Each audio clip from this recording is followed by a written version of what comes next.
Welcome back to Size Previews. As always, I'm Luke Matthews, joined again by Chris Spins. So sit back, relax, and let's get straight into it.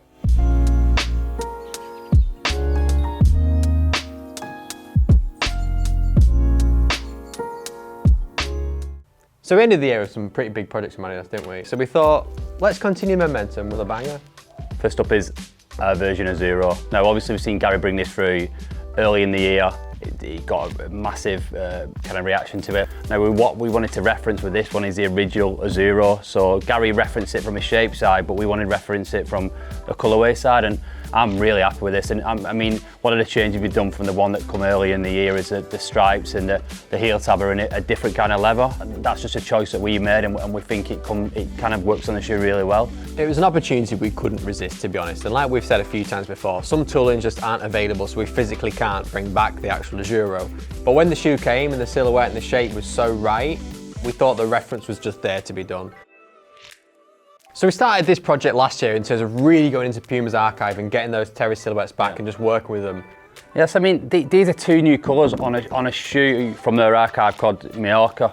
It's a different situation from the archive you see at Adidas. It's a completely different world. It was like a little it's like a cupboard upstairs in the loft. All wooden shelves, shoes thrown about. You got signed boots from Cruyff or Maradona and stuff like that. I thought there was Pele's boot just in a drawer somewhere. Yeah, exactly. That was the kind of vibe it was. But we were kind of rooting around, and I seen this shoe called Mallorca, which is a canvas shoe like this. There's classic colours on these shoes as well, and we wanted to apply some in classic colours.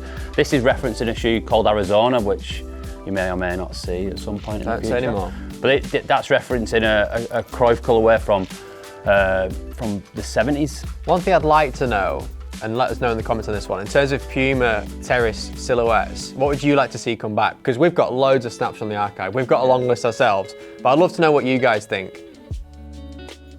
Now, this next shoe for me is one that really epitomises the brand, and it's Reebok, the NPC UK II. What this reminds me of is a few years back, I don't know if you remember the Club C, when it first come back, it absolutely flew out. When we seen that shoe, we were like, wow, this is a shoe. I even think I put it in like the end of year review for that year, what we did on the blog. I had the same feeling when I seen this shoe as well. So when we seen this at the showroom, and I was like, wow, that's a shoe for the season. That's a big one. That's the one we've got to go into. Yeah. That's a proper Reebok shoe, and it's got real Reebok DNA.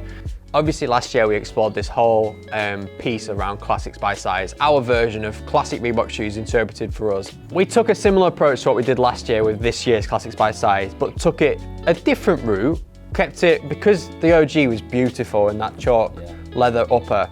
We went clean white, just to give us the point of difference, but we almost wanted it a little bit like it sort of faded over time. I mean, the execution is really interesting, and it stays true to what Reebok's about, and I think that's the most important thing, is that we stay true to what Reebok means to us, and to us, it's these shoes. Now, I've genuinely dreamt of the day I could say this next thing. Yeah, I can't stop smiling already. How long has this been coming?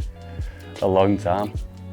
We're going to be bringing back AS230. One of the reasons we do things like the lost ones is because we can't bring these shoes back one-to-one, but this time we have, and it's incredible, actually. It's amazing. It's genuinely one of my favourite projects we've ever done, and the results are perfect. Honest to God, I'm lost for words that we kind of got this back. We're super excited. We've been asking for season on season, can we bring this back, and we've got it back, and it's exclusive to us, and we've kind of got it, it looks spot on. I mean, we've got a few, we have flipped it a little bit, there's a few little details we've put in. The footbeds obviously are the original footbed, but they've got Japanese text on there instead of what was on there originally. So as you know, AS230 was always traditionally navy based. There was actually a black based 240 and a white based 250.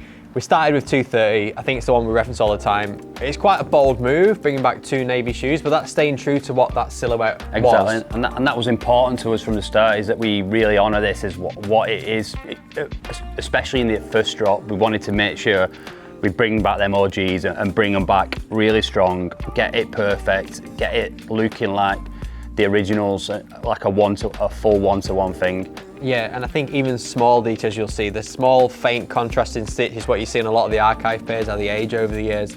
The dimple tongue's been executed perfectly. Circa's countless samples and rounds to get these proportions, everything perfect. But honestly, the result is mind-blowing. This is a proper grail piece for me. I remember chasing the forums, everything to get a pair of the original ones, but genuinely, I'm looking forward to being able to wear a pair. That's exactly what I was going to say myself. I can't wait to just get them on my feet and start wearing it. Thanks for watching. As always, subscribe to our channel to keep up to date with everything we've got coming through. And in the meantime, keep your eyes on the side social channels. Thanks again for watching, and we'll see you next month.